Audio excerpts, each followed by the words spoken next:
maestro internacional, ya al DGN, con todo el proceso. Esta es la evidencia. En este momento Andrés Felipe ya en Hong Kong cumplió 3 años y medio y le ha abierto la puerta a otros colombianos allá. Excelente. O sea, la retribución es grande. Yo pienso que yo lo llamo bendiciones, las bendiciones que a uno le llegan las debe repartir. Y eso es lo que está haciendo Andrés Felipe en este momento. Actualmente se llevó a Diego y a Carlos Victorino. Ambos están allá trabajando en la misma escuela de formación donde está Andrés Felipe, donde ya Andrés Felipe no está de profesor, ya Andrés Felipe está gerenciando esa empresa. Se ha avanzado agigantadamente en Hong Kong. Y aquí, pues no podía faltar el que fue el primer entrenador del Jaime Gallego hace algo más de 21 años, en la pandemia, con Mauricio Ríos hace 21 años. Hoy están mis primeros pinitos en el ajedrez. Yo llevo 3 meses, 4 meses que ya comencé a jugar, a aprender. No estoy jugando, estoy aprendiendo. Y además estoy muy vinculada a uno de los clubes que también está volviendo a arrancar porque el papá, que era el que lo impulsaba, murió y los hijos casi no lo vuelven a retomar. Y ahora estoy con ellos, que es Peón Aislado. Entonces estamos trabajando dentro de ese club con Mauricio, que da unas clases particulares, y ellos que tienen su club dirigido no cobran un peso a nadie, y allá llega el que quiera aprender ajedrez. Excelente. Excelente. Ya aquí estamos.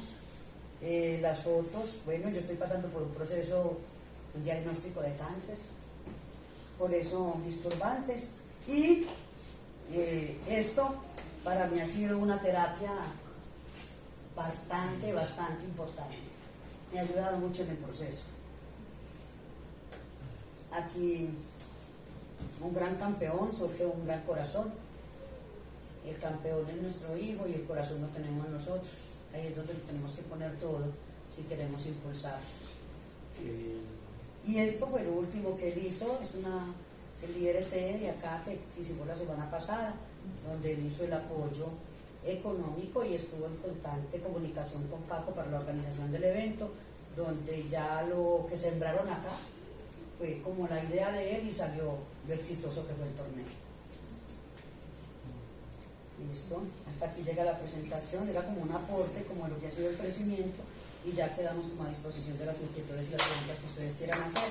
Vamos a ver.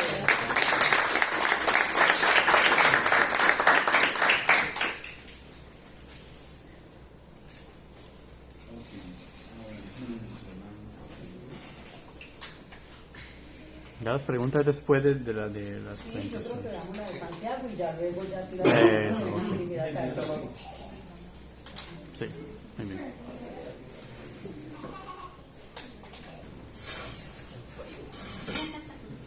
¿Está bien o lo apagamos? ¿Cómo se sienten ustedes con el aire? Una sugerencia, lo que pasa es que se ven muy opacas, tal vez por la luz.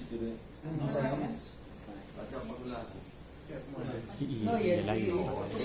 Apagar un ratito. No puedo identificar al maestro Cristian Ríos, mi paisano. Eso, así mejor. Así mejor. Mucho mejor. Y el aire apaguémoslo un ratico mientras que ahora el ponente nos va. ¿Alguien quiere un heladito? Bueno, es como también nosotros contar un poco acerca de cómo surge Santiago en el ajedrez. Santiago empezó a sus 8 años, en el 2004.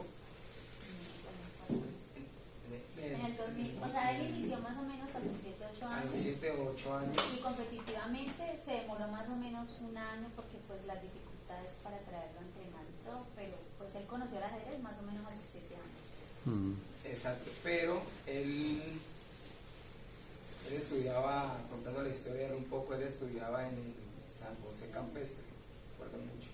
Bilingüe, sí. Un colegio bilingüe de acá de Palmira. Y ahí habían varias lúdicas. Y me contaba, pues en ese tiempo no conocíamos al maestro Norberto, tenían una agenda y nos mandaban las notas, que este niño le gusta el ajedrez, que lleva lo que yo estoy en el INDE, que doy clases. Y pues nosotros como padres, pues nosotros como trabajábamos en el tiempo en empresa, entonces nosotros no le colocamos cuidado a las notas, ¿sí? Nosotros obvio más. Y la falta de tiempo. Y la falta de tiempo, y llegaban las notas, y acá el hombre no dejaba de insistir, y llegaban las notas, hasta que un día, bueno, dijimos nosotros que, pues, hagámosle, ahí está la abuelita. La abuelita lo llevaba. Mandémoslo con la abuela, a ver. Entonces sí, así fue que empezó el proceso de Santiago. La abuela empezó a llevarlo y se empezaron a ver los resultados. Entonces ahí es donde viene el trabajo de uno como padre, porque los inicios de él fueron muy buenos, el primer año, ¿sí? Eso le da un impulso a uno. Pero ya hay veces que el deportista tiene unos bajones, hay unos bajones, pues, valga la redundancia, muy pocos, y hay otros Acentuados. que son... Ahí para acotarte un poco, resulta que en ese colegio bilingüe San José Campestre primero estaba el profe Alejandro Hernández, y luego ya Alejandro creo que fue que me dio el impulso ahí para yo entrar en el colegio, y ahí descubrimos a Santiago junto con el profe Alexander Nazarí. Entonces ahí fue donde empezábamos. Lo de las notas que decía era porque resulta que nosotros veíamos un chico pequeñito, tenía como 7 años, pero parecía de 6, ¿verdad? Entonces era bien pequeñito, y él... y resulta que en ese entonces, que la lúdica era chess, nosotros los lunes y los martes se daban las clases en un mesón de cemento. Entonces en ese mesón de cemento ellos podían elegir pintura, natación, ajedrez, pero él llegaba el lunes, pero resulta que los lunes era avanzado y martes, digamos, intermedio básico. Y él llegaba, yo no sé si era que se volaba, pero él llegaba ahí a jugar, pero ya tenía unas bases, ¿no? Me imagino que esas bases ya te las habías dado. Él tenía unas bases, él le ponía charla, era recocherito, pero le vimos como eso, y en esas notas le colocábamos de que él se había ganado una beca para entrar a ajedrez, que en ese entonces teníamos sede en la Universidad Santiago de Cali en Palmira. Entonces así empezó, ¿no? Muy bonito el proceso en el San José, ¿no? Porque Sí.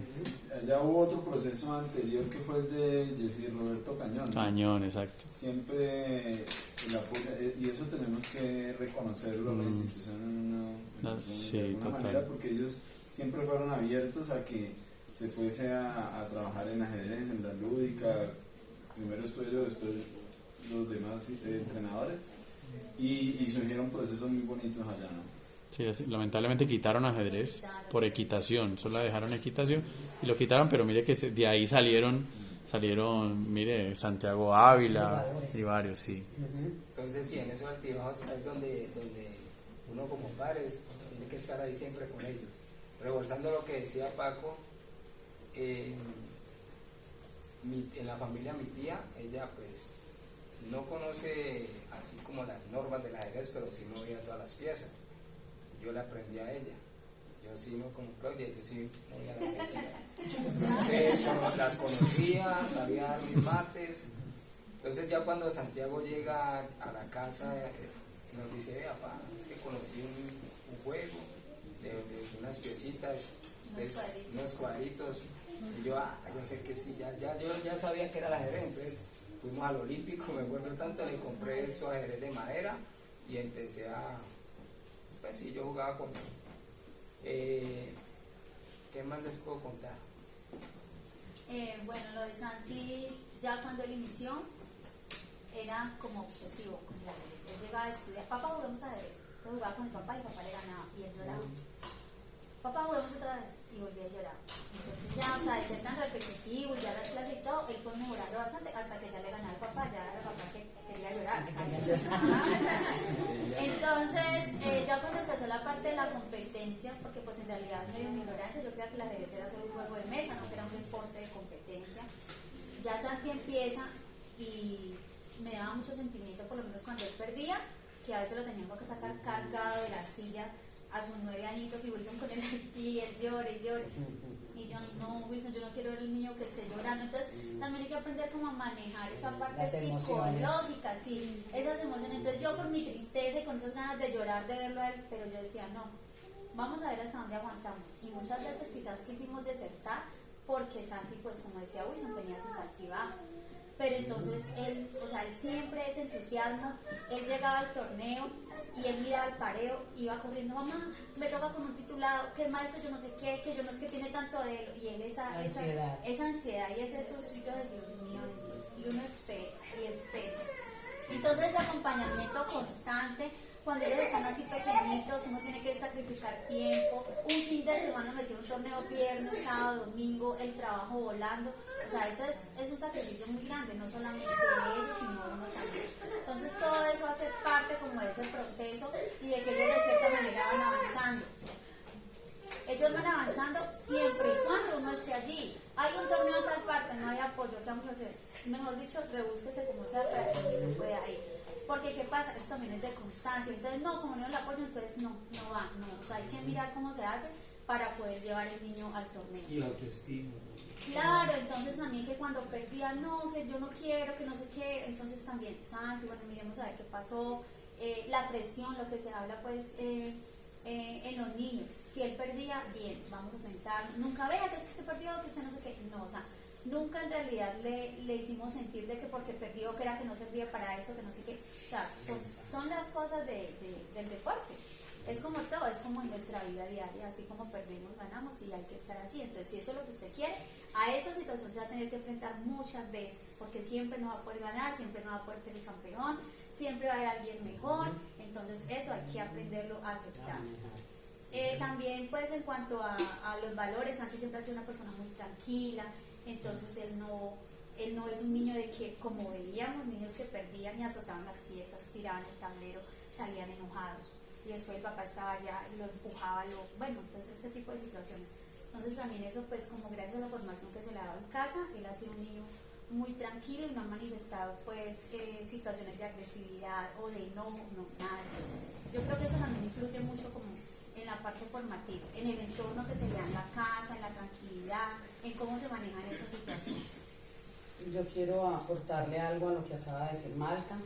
Y yo creo que este es un llamado más como a los padres y a los mismos niños, porque es que acabas de decir, ellos quedan frustrados y aún siendo adultos también se frustran, a pesar de que llevan tiempo, pero pequeños es más difícil la situación porque ellos no tienen todavía la madurez de enfrentar una pérdida de una partida o de un torneo. Razonamiento lógico. Entonces, y lo digo por experiencia no propia, pero sí más lo que he vivido, y aún hoy en día lo vivo con padres de niños o de deportistas, que al terminar la partida, el niño o el adolescente, la persona queda triste, porque ahí podía haber perdido el campeonato, mínimo haber quedado segundo, entonces vienen frustrados, aburridos por haber perdido, pero encima se encuentran una mamá, un papá, un hermano, que está enojado porque perdió.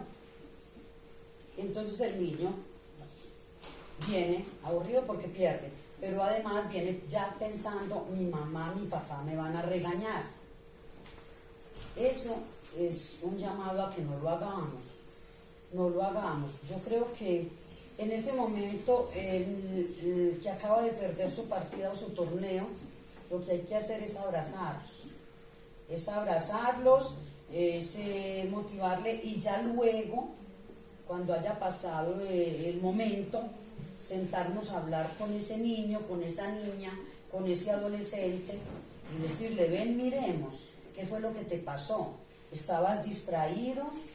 ¿Estabas pensando en otra cosa? ¿Simplemente hiciste un mal movimiento? Ten en cuenta esta partida para que la hables con tu entrenador y para que te diga qué pasó ahí, ¿sí? Para que corrijas esos errores, pero no yo como papá esperarlo para regañarlo, es que te equivocaste, jugaste muy rápido, tienes que hacerlo más lento, y hay quienes hasta los castigan. Yo pienso que así no se forma un deportista, ni en este, ni en ningún otro deporte. Como tampoco podemos ir a la otra parte, como decimos en Antioquia, que se nos suban los humos. campeón, el niño genio. Ya pues aquí ya salió y entonces ya tenemos que aprovechar el niño genio y lo vamos a ensalzar tanto, que salimos quemando ese muchachito o ese deportista que viene en potencia. ¿Sí? Cada cosa en su momento hay que vivirla, pero dentro de la real dimensión. Y si ganó y lo queremos impulsar, claro, vamos a motivarlo, vamos a felicitarlo. Si queremos llevarlo, vamos a comernos un helado de felicitación. Claro, rico, maravilloso. Pero no pues ya la octava maravilla y lo vamos a mostrar, porque lo vamos a presionar tanto que ese es el deportista. Sobrevaloración. Sí, exacto, sí, es exagerar la valoración del deportista. Entonces es más bien manejar la parte y la contraparte si queremos tener deportistas buenos en la casa. Eso es lo que nosotros queremos formar. No, una pequeña intervención de castigarlo, ¿sí? Pues yo no lo he visto acá en el ajedrez, por lo menos aquí en el grupo de nosotros, sí, no sé si se debe en deporte. Sí lo veía en fútbol, porque mi hija estaba en fútbol y mi hijo también. Entonces los papás los castigaban con no llevarlos a fútbol, porque les iba mal en tal cosa o porque se portaron mal. El castigo era, no los llevo a fútbol. Entonces ya los enfatizaban eso, no los castiguen sin el fútbol, porque es su potencial. Igual con el ajedrez o con cualquier otra disciplina, no se castiga con el potencial, otras estrategias, pero no con eso. Totalmente de acuerdo. Sí, es que nosotros siempre queremos que nuestros hijos ganen. Siempre queremos eso, ¿no? Para estar el torneo no es que queremos que ganen. Pero entonces, una vez yo me preguntaba, yo decía, bueno, Qué pena con ustedes. Muchísimas gracias. Muy bonitas las experiencias que nos contaron. Listo. Yo tengo que partir, entonces les pido un permiso. Ustedes, ¿vale? Gracias por haber venido. entonces nosotros siempre queremos que nuestro niño gane, ¿no? Entonces yo me preguntaba, bueno, es que ese sentido no estar allí en ese tablero. Y yo me puse a jugar. Yo dije, en un torneo lo voy a acompañar a Santiago. Y a mí, no sé si alguno de los papás ha tenido esa experiencia. Yo me sentía ahí y hermano, eso es para berracos. Los pelados, vea, eso me daba taquicardia, eso, el estómago. Y ahora cuando se me venía todo el mundo, ahí está el papá de Ávila jugando. Y yo, ¿y ahora qué? Ahora, ¿qué hago? No, yo qué hago aquí, qué muevo aquí, qué muevo. Entonces, eso, ahí es donde uno como papá tiene que decir, bueno, ellos están haciendo eso, ellos en cada partida dan lo máximo. Entonces, tú te imaginas que un niño pierda una partida y tú lo recibas con tremendo regaño, se va a decepcionar más. Entonces, la invitación es para un abracito, como dice ella, un abrazo, sacarlo, hablarles. Santiago ya tiene 18 años y todavía le hablamos. Si él pierde una partida, bueno, ya no el abrazo, pero ¿qué pasó, pa? Bueno, en la casa hablamos, a ver, porque es que, como decía, yo no sé si usted acuerda, Maturana, perder es ganar. Entonces uno decía, pero ese marxista es loco, es que perder es ganar. Y si usted se sienta a ver, en la vida, todo eso también le da una enseñanza a cada uno de nosotros. Total. Yo quiero aportar una frasecita con su permiso, que es que lo que en fondo quería decir, no lo voy a justificar, porque suena como justificación, pero yo utilizo en mi club y en mi comunidad el tema de que ninguna batalla perdida es en vano, que yo creo que lo que en fondo quería decir, sino que utilizó las palabras, pero lo que usted quiere decir es eso, ¿no? Que ninguna batalla perdida es en vano. Así es. Siempre hay una enseñanza. ¿Sí? Si ganaste, hombre, porque gané. Súper, me hice una partida y si perdiste, ¿en qué me equivoqué? Entonces de todo se saca un aprendizaje y una enseñanza. De todo se saca. Dale, Alejandro. ¿Les parece si continuamos con la presentación? Sí, para ver claro. estos momentos, inicios de su carrera. Sí, ahí pues prácticamente Santi estaba iniciando, Paco lo invitaba, no recuerdo cómo se llama el señor, es del Prado. Ernie Caldas. Ajá. Ujú. Sí, de todas maneras, en esos momentos pues la situación de Santi o todo lo que él ha conseguido, tiene muchísimas personas a quien agradecer, Totalmente. porque o sea, han sido partícipes demasiadas. El señor por lo menos Santiago iba a la casa y jugaba con él. Muchas personas que Paco le conseguía en el Parque Bolívar. Bueno, mejor dicho, eso revoloteamos por todos lados. Ven, te hago una acotación a esto para que, digamos, ejemplo para los padres. De hecho, precisamente una de las estrategias que se utilizaba, y el por qué yo le decía a ellos, llévelo a tal parte, es porque cuando juegan con adultos, los chicos empiezan a adoptar unos comportamientos que le van a ayudar a ellos en su proceso. Es decir, por ejemplo, cuando ellos se enfrentan niños con niños, pues que aprenden ahí, resabios, a jugar rápido, a ser impulsivos, pero cuando juegan con adultos ellos empiezan a adoptar ese mismo comportamiento, saber de que no puede ser tan impulsivo, de que el adulto se toma el tiempo, piensa, que tiene que haber silencio. Por ejemplo, cuando empiezan a jugar niños, ya aprendió, por ejemplo, Claudia acá en este torneo que los niños, las cotorritas, le hablaban bastante. En cambio allí cuando ellos juegan con adultos, que es un reto muy grande porque el hecho de jugar con adultos pues es un nivel fuerte, pero ellos se acostumbran que ellos van a adquirir nivel, ¿sí? De hecho, una de las fortalezas de Santiago Ávila era ese, el comportamiento en el tablero, ¿verdad? Se concentraba. Hoy por hoy usted ve niños de una edad de 8, 9 y ellos quieren jugar rápido, distraído, miren para los lados. Entonces digamos que eso también le ayudó, digamos, a mejorar en esa parte comportamental que es tan importante, chicos. Por ejemplo, los chicos que vienen ahora, es importantísimo en el proceso si usted quiere mejorar su ajedrez, o sea, aprender a comportarse, a tener disciplina, el sentarse bien, sentarse derecho, estar concentrado, aprovechar el tiempo para calcular. Y entonces digamos que esa era una de las estrategias por las que Santiago Ávila jugaba en el Parque Bolívar, con Ernie Caldas, que de hecho yo también me fogueé con Ernie Caldas, Hermes Rojas y diferentes pues personas adultas. Si me permites, Marca y Paco, hay una anécdota con Andrés Felipe, y es que Andrés Felipe resulta que él nació con esa vena ajedrecística, pero yo se la descubrí a los 10 años y medio. ¿Y por qué digo yo que nació con esa vena? Porque pasado el tiempo, Andrés Felipe contaba sus anécdotas de pequeñito, las travesuras entre comillas que él consideraba eran travesuras. Nosotros vivíamos en un barrio muy humilde en Medellín, y pues eran niños muy pobres todos.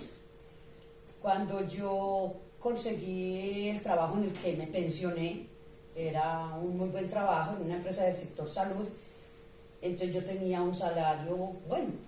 Entonces yo, ¿qué hacía? Yo era de las mamás, y la verdad no me arrepiento, aunque me lo criticaron en su momento, de que yo quería que mi hijo tuviera todo aquello que yo no había tenido. Entonces yo para Andrés Felipe me llegaba la quincena y yo le compraba el juguete el último que salió, el libro el último que salió. Andrés Felipe tenía todo, y eso en un barrio humilde a veces genera ciertos impactos. Pero ¿qué sucede?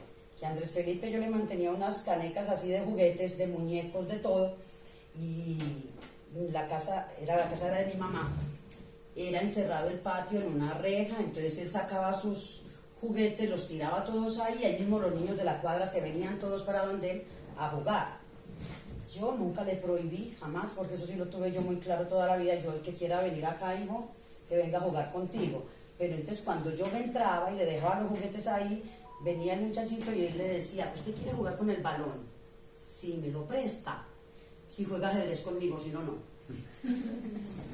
Llegaba después el otro, que el muñeco, si juega ajedrez conmigo, si no, no.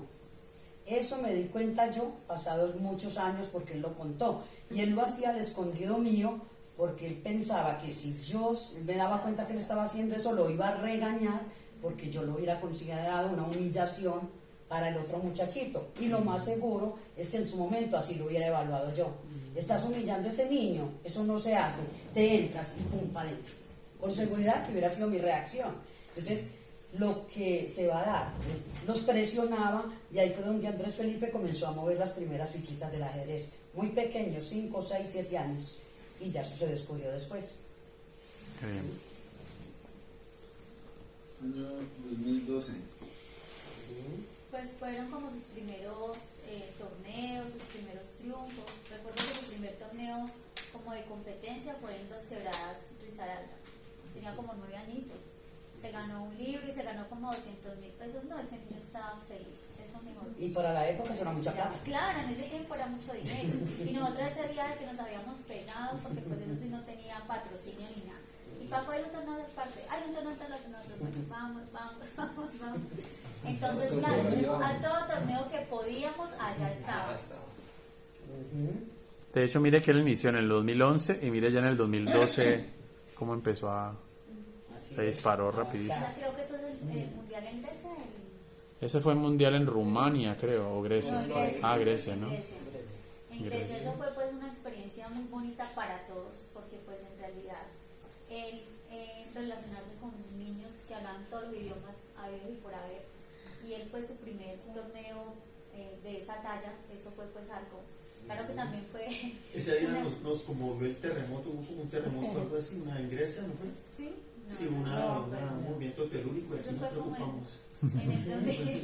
en el 2013, para ese torneo nos tocó hacer de todo, vendíamos tamales, vendíamos dulces, hacíamos rifas, bueno, eso yo creo que sí, en Claudia pues igual la misma experiencia, pero todo eso trae sus frutos.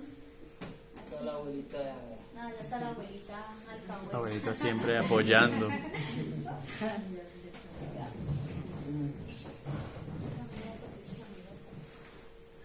y esto creo que es con Paco en los cumpleaños de los muchachos. Ahí creo que también fue el mundial. En el mundial, yo no recuerdo, hubo una experiencia acerca de unas tablas que él no sabía. Decía mamá, y si de pronto el niño me dice algo, yo no sé inglés, y él era preocupado pues por el tema del idioma. Ajá. Entonces Wilson le explicaba que si tablas, que diga no sé qué, que si ellos no sé qué, no sé qué. Entonces fue así como con unos pequeños consejitos y después nos contaba pues las experiencias. No, eso es algo muy bonito. Aquí, eso fue en Trinidad y Tobago, que quedó campeón. Ese fue el primer título de Maestro FIDE en el año 2015. De hecho, también hicimos rifas. ¿Quién era el entrenador ahí, perdón? Paco. Paco. Sí. Pero en sus inicios también apoyó el profe Nazarí, que está acá el profe. Profe Nazarí. Uy, allí en ese, ¿te acuerdas de esa anécdota que tuvimos allí en Trinidad y Tobago? Cuando llegamos, que como que no nos iban a dar hospedaje. Ah, sí, eso fue difícil. Ellos no pero sí. Yo no sé, al último, mucho se portó. Sí, verdad que fue difícil. Ahí se hizo rifa, ¿no? Para ir allá. Sí, no, generalmente para todos los torneos internacionales nos tocaba hacer. Pero que también muy agradecidos, que la gente fue también muy receptiva y nos apoyó mucho. Muy solidaria, de verdad. Y es que de verdad eso es importante, o sea, podernos ayudar entre todos, de verdad. Ayudarnos. Trinidad tiene unas normas de migración fuertes. Me han dicho cuando yo vivía en Venezuela que te siguen hasta el hotel. No sé si les pasó eso. Pero mira que en el caso deportivo no te colocan tantas restricciones. Ya me imagino que si va pues por turismo o otro tipo de cosas, pero sí. La norma del gran maestro en México, eso fue el año pasado. Él dice que ese fue, mejor dicho, su mejor torneo. Entonces fue una experiencia también. No perdió ni una ronda. ¿Paco fue algo así? Sí, fue invicto. Eso fue un torneo muy fuerte porque allí participó inclusive Alejandro Ramírez, un gran maestro de Costa Rica, pero ahora está radicado en Estados Unidos y es un jugador 2600 prácticamente. Y los otros dos grandes maestros pasaban los más de 2500, o sea que era un torneo muy fuerte. Y ahí logró su primera norma de gran maestro. En un magistral, sí. Campeones el año pasado. Magistral del León. Ahí ya, pues, muy orgulloso nosotros, Santiago hace ya parte de los Juegos Nacionales, al lado del gran maestro, que más adelante vamos a ver que también ha recibido apoyo de él. Esa fue la segunda norma, eso fue este año, ¿cierto, Paco? La segunda norma fue en Cuba, sí.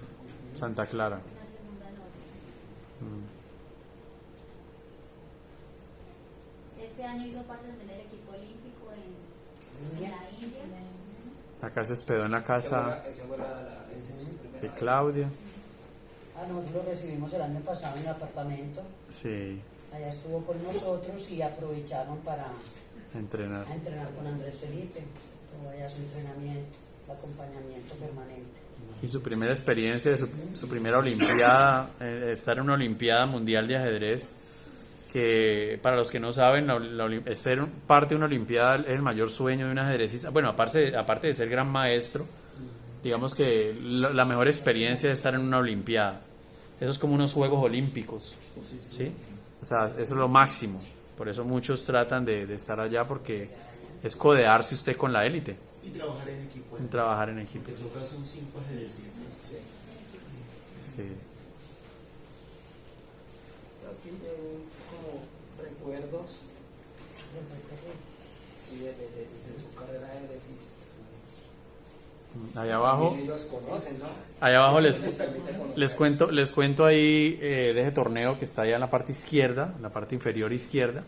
Ajá, Santiago se ganó un Open Villa María Caldas, tiene como 12 años, ¿no? 12 años, y se lo ganó por encima de un gran maestro, o sea, con 12 años.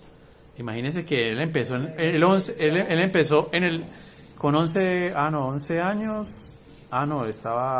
En el 2000, ¿qué fue? ¿Qué año? 12, ¿no? 2012. Él arrancó en el 2009. Y después Sí. Alejandro, Y ahí se lo... ¿A qué maestro estaba ahí Alder Escobar, John Edison Muñoz, sí. Esa partida con Alder Escobar fue muy bonita porque resulta que ellos lo vivieron porque esa ronda empezó a las 5 de la tarde, ¿sí?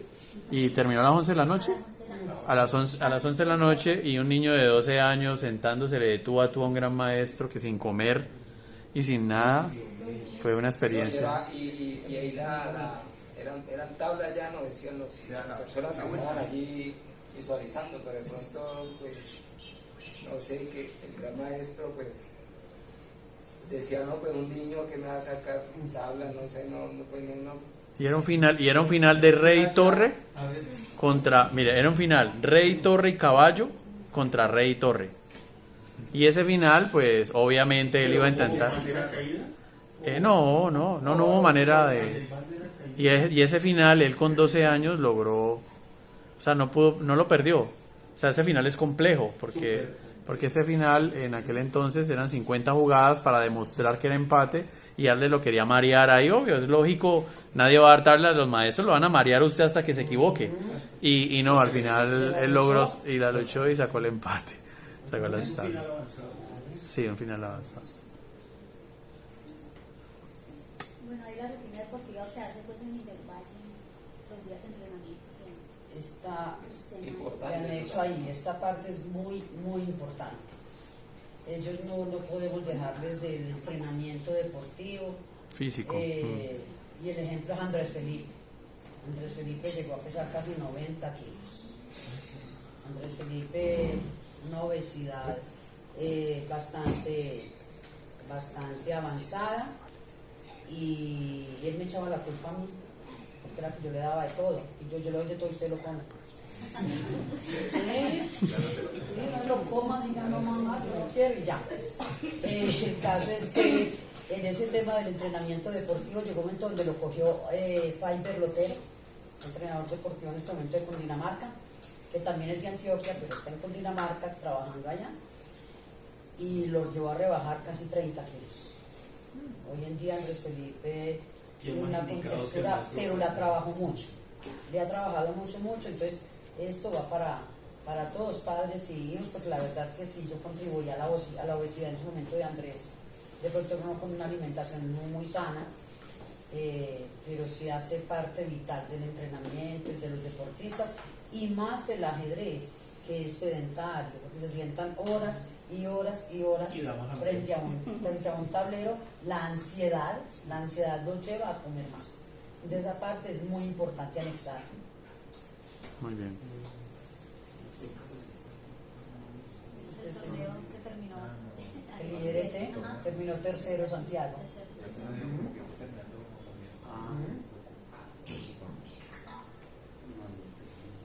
Y aquí ya finalizamos una breve reseña. Lo que pretendíamos mostrarles con esto no es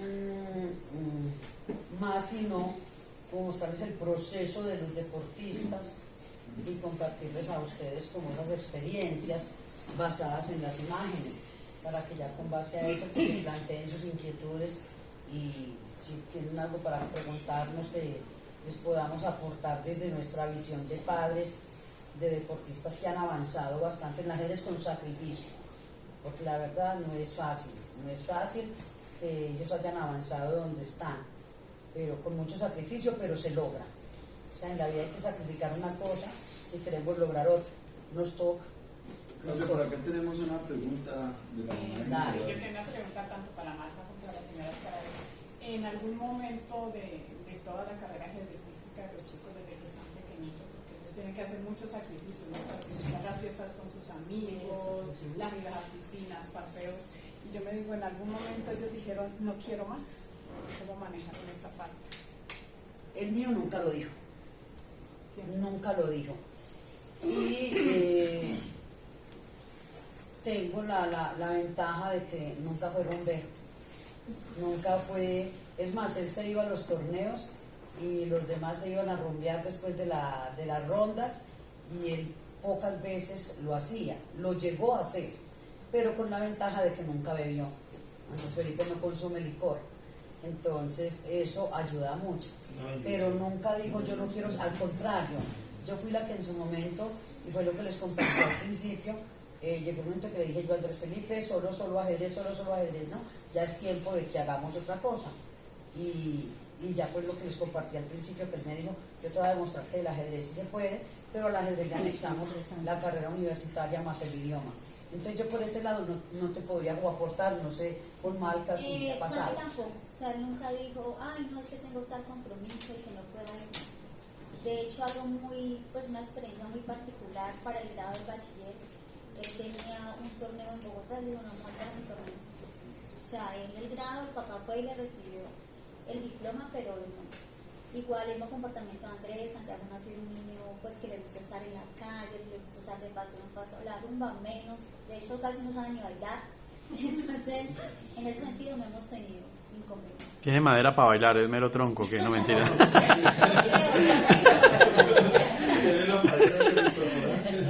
mira que nunca hemos tenido ese inconveniente. Él de hecho prefiere dejar los compromisos que tenga para irse a sus torneos. Él primero sus torneos.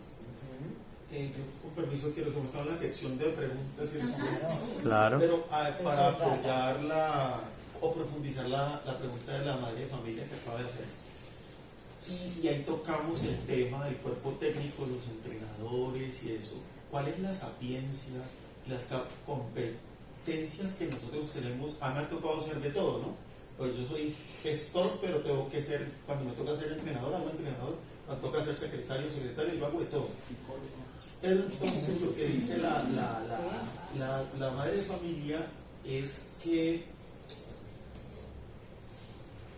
es más común, los casos de ustedes son extraordinarios, que han representado, nos han puesto en alto los colores de nuestra patria y por eso es que estamos aquí, que es muy interesante cómo llegaron a tocar las estrellas. En la mayoría de los casos ocurre una suerte de, yo lo aprendí en la universidad, que se llama conocimiento fragmentario, porque puede haber un chico con talento que el padre de familia está esperando que el entrenador o monitor o instructor sea capaz de detectar si tiene talento para bailar o no. Entonces, ahí vuelvo con el tema de los padres de familia, que es el padre de familia también tiene que tener la agudeza y la perspicacia también de la agudeza también de decir, bueno, quizás mi hijo tiene el gusanito, yo le llamo el gusanito del ajedrez. Entonces, el gusanito del ajedrez, pero al gusanito hay que mirarle también si tenemos las aptitudes, porque yo soy defensor del tema de las inteligencias que tienen que ver con la matemática, ¿no? Razonamiento lógico, espacial, mecánico, abstracto y eso. Y entonces, porque si no, entonces ese otro caso, exceptuando los casos de nuestros queridos maestros Santi y Andrés Felipe, la mayoría estamos en la situación que dice la señora madre de familia, que es muy fácil que el niño diga, ya no quiero más, pero porque no tiene una guía competente, un entrenador o un profesor. Muchas veces profesor de español y de matemáticas tienen un ajedrez más de club y de club de estar, no club deportivo. Entonces el tema de la formación deportiva, entender que esto es un deporte y esto es una formación deportiva, una carrera deportiva que le da a ellos la la orientación profesional para un futuro, porque aquí pueden salir como deportólogos, educadores físicos y eso, pero hay que estar pilas con eso, porque si no el niño resulta que tenía talento pero no se lo detectaron y siguió derecho y agarró para otros deportes que de pronto no era el potencial que tenía. Bueno, yo quiero acotar algo. Hay dos palabras, Ay, la señora. Para apoyar un poco lo que tú dices, yo creo que a veces, o sea, muchas veces los niños tienden a decir, yo ya no quiero más. Sí. Pero creo que ahí es fundamental el apoyo de los padres, porque ¿qué pasa? Muchos papás les da pereza, o sea, muchos papás no hacen el sacrificio, por ejemplo, el sacrificar fines de semana, 3 días, todo el día, para acompañarlos. Entonces muchos dicen no quiero más, bueno, no vuelvo, ¿sí? Y en realidad puede que sí quiera estar, pero no tiene esa persona que está ahí atrás diciéndole, usted sí puede, vamos, yo lo acompaño, tal cosa. Entonces pienso que es clave ahí, es ese acompañamiento de los padres.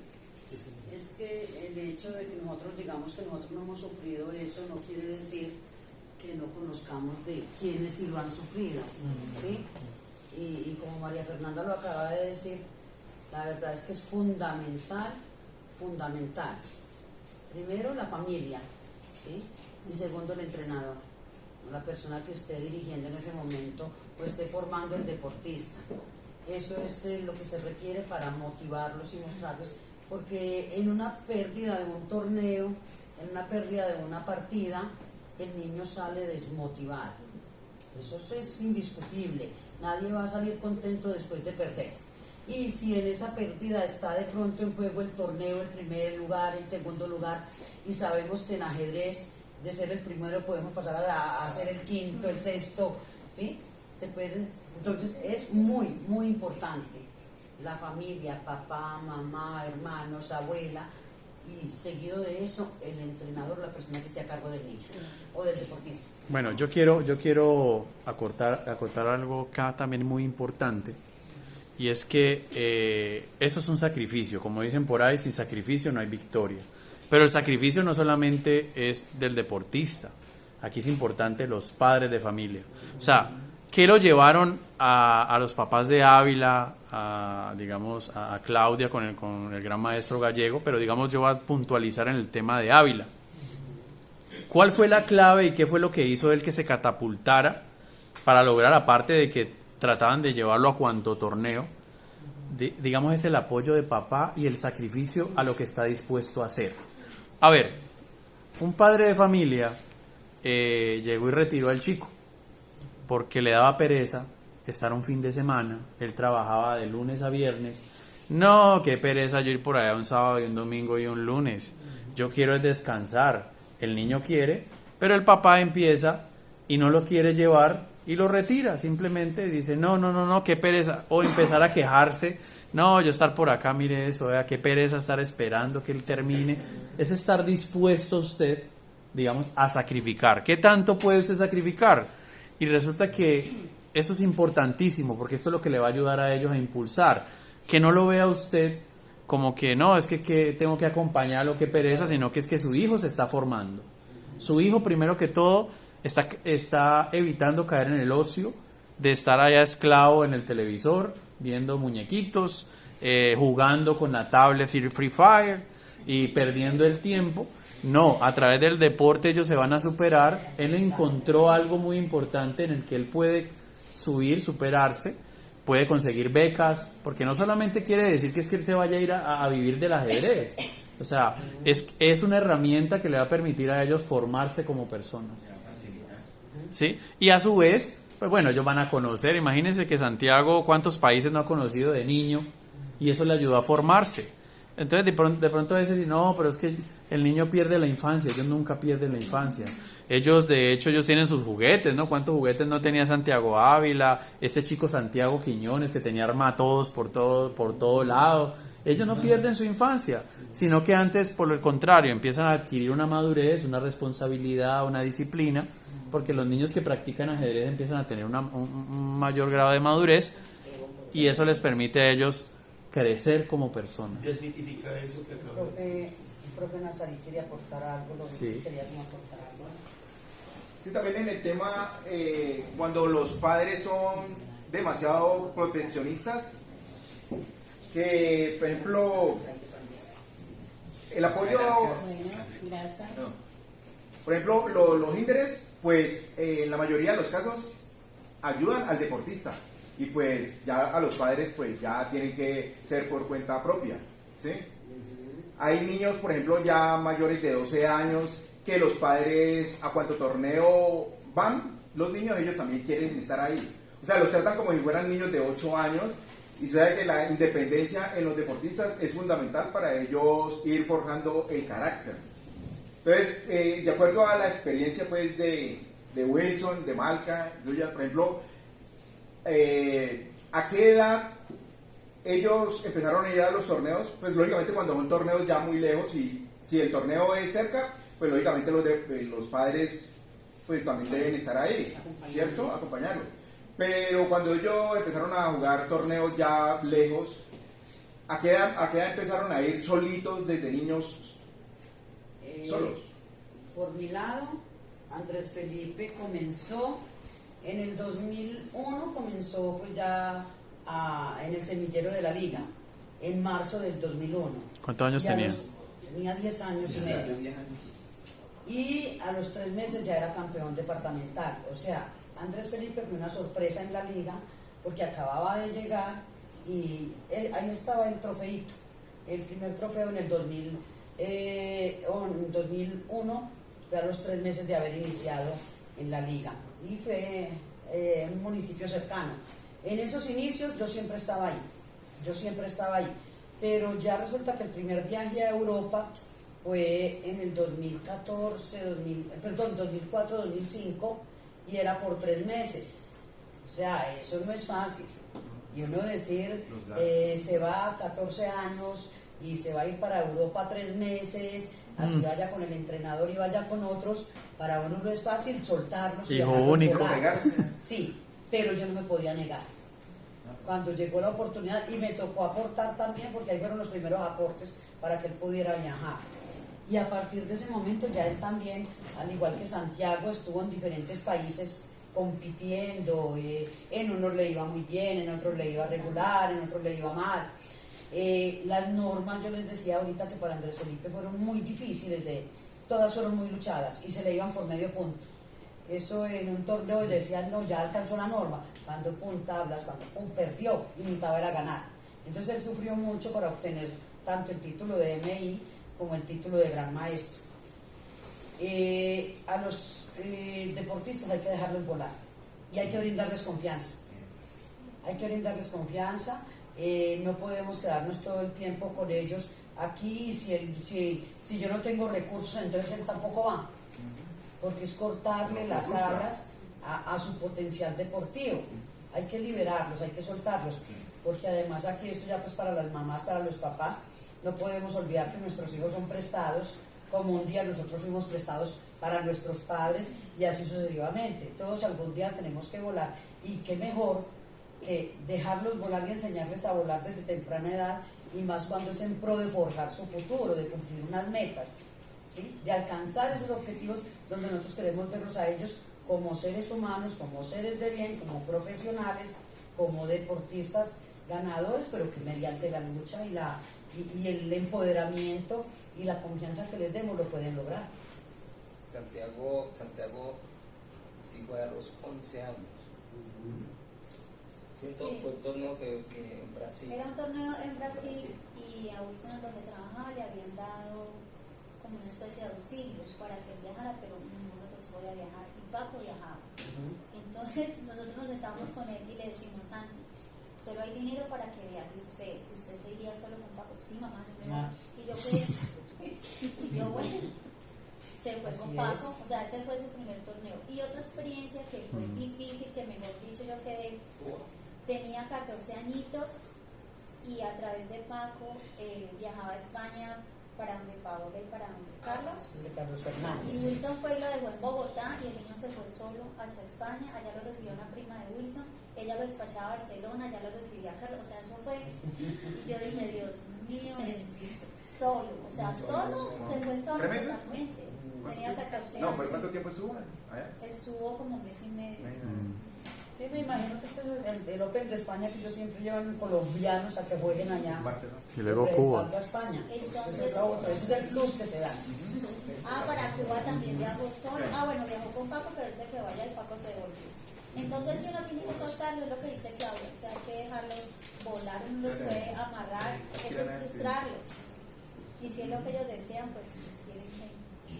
A ver, los niños, ¿qué inquietud tienen? Que hemos hablado Sí, con adultos y no han hablado adultos. los muchachos. A ver, los niños, ¿qué les hace de estas historias que les hemos contado? ¿Qué les ha gustado? ¿Qué nos quieren decir? A ver, ¿Qué les ha pues. gustado?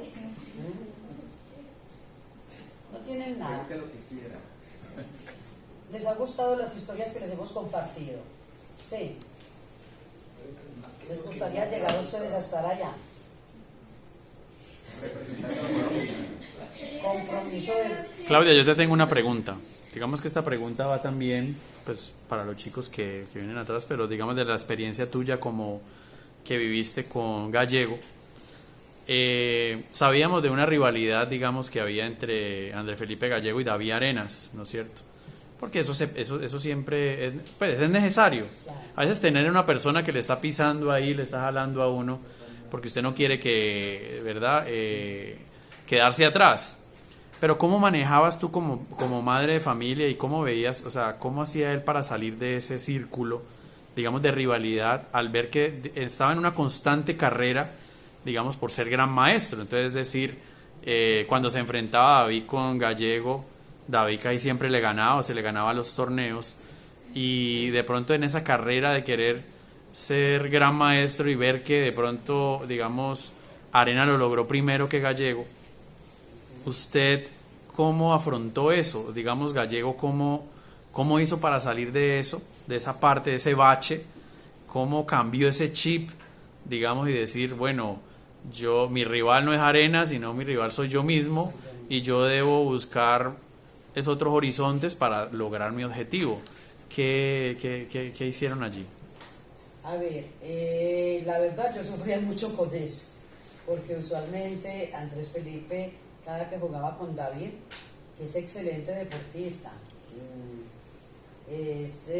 logró el título muy joven, primero de maestro internacional y luego de gran maestro, muy joven, con unos padres muy comprometidos con él. Tanto Claudia como Víctor eran muy comprometidos en el proceso de David.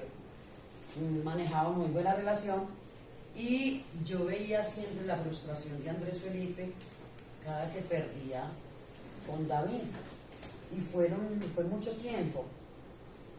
Pero es lo que Paco acaba de decir. Un día Andrés Felipe, pues, en sus análisis y sus cosas, él no hablaba mucho conmigo del tema, pero yo lo veía cómo analizaba las partidas, cómo evaluaba y volvía y miraba por qué aquí, por qué lo hice, dónde me equivoqué. Y efectivamente, el rival no era David, el rival era él mismo. ¿Por qué? Porque él quería ya la norma, el título, él quería llegar pronto a él cuando veía que otros lo habían logrado y a él no se le daba. Y era tanta la ansiedad que manejaba, que el título se le iba en la última partida se le iba. Y lo que les dije ahorita, de ser el primero, de ser el segundo, al perder o al hacer tablas pasaba a ser el quinto, el sexto. Entonces eso era frustrante para él, hasta que un día dijo no más, y ya comenzó a volar. Y además contó con la suerte, las cosas cuando se van a dar. A mí, por ejemplo, el torneo, esa anécdota de lo de Irán me impactó mucho, después de que en Cuba tuvo las oportunidades, de que en España tuvo las oportunidades, de que en Colombia tuvo las oportunidades y se le iban de las manos. Es la ansiedad, es el querer lograr ya esa meta, ese objetivo, porque otros lo lograron. No, cada cosa llega en su momento, cada cosa llega en su momento y no podemos dejar que el que se nos vaya en un torneo, esa norma o ese título, nos frustre porque eso es presionarnos más y eso genera más negatividad a la hora de enfrentarse a un próximo reto. Muchas gracias, Claudia.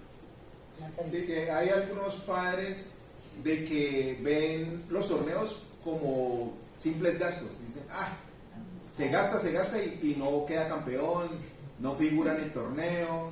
Entonces, para que lo vean que es como una inversión a largo plazo, ¿sí? A largo plazo va a tener sus grandes beneficios. Entonces es una constante pues lucha, ¿sí? Para que, entonces por ejemplo, ¿qué les puedes recomendar a los padres? Lo que pasa es que nosotros no podemos ver en nuestros hijos la reinversión. Yo invierto en ti para que tú mañana me retornes a mí. No, nosotros estamos formando seres humanos, estamos formando personas, seres de bien, profesionales y deportistas. ¿Cuál es nuestra mayor satisfacción? ¿O cuál debe ser la mayor satisfacción? Esa precisamente, verlos el día de mañana como esos seres de bien a la sociedad. Y si en esos seres de bien que nosotros hemos formado, el día de mañana hay una retribución, bienvenida sea. Yo, por ejemplo, en este momento la recibo. Yo recibo, y no solamente la estoy recibiendo yo, Andrés Felipe está retribuyendo el apoyo que ha recibido en Colombia para lograr donde está. ¿Y cómo está retribuyendo? Ejemplo, el IRT que apoyó acá en Palmira y otros torneos que él ha apoyado en el país. Y a mí como madre, él no me ha soltado en ese aspecto. Ha tenido la oportunidad, pero yo nunca pude ver en él que lo voy a invertir, o sea, el préstamo que yo hice para que él fuera a un torneo es para que él me lo pague dentro de 10 años. No, yo estaba formando una persona de bien y esa es mi mayor satisfacción hoy en día. Saber Andrés Felipe dónde está y lo que está haciendo y saber que lo humano que es, porque Andrés Felipe es de una gran humanidad. Entonces esa es mi mayor satisfacción, mi mayor premio. No espere nada, que se hayan dado algunas cosas, pero lo principal es que él reparta en estas personas que lo han apoyado y que sea el país el que reciba esa retribución. Tengo una pregunta para los padres de Ávila y para la mamá del gran maestro Gallego. Y esta pregunta tiene que ver mucho con, pues tenemos unos deportistas aquí que tienen mayor nivel, pero quisiera como unos consejos, tanto para los chicos que vienen, van para los chicos, no para los padres, sino los chicos. Y por ejemplo, consejo para Manuel Campos, Nicole Mogollón, digamos que son los de más nivel. Manuel Campos es un chico que vive en Bucaramanga actualmente, pero prácticamente es bayuno ya, palmirano.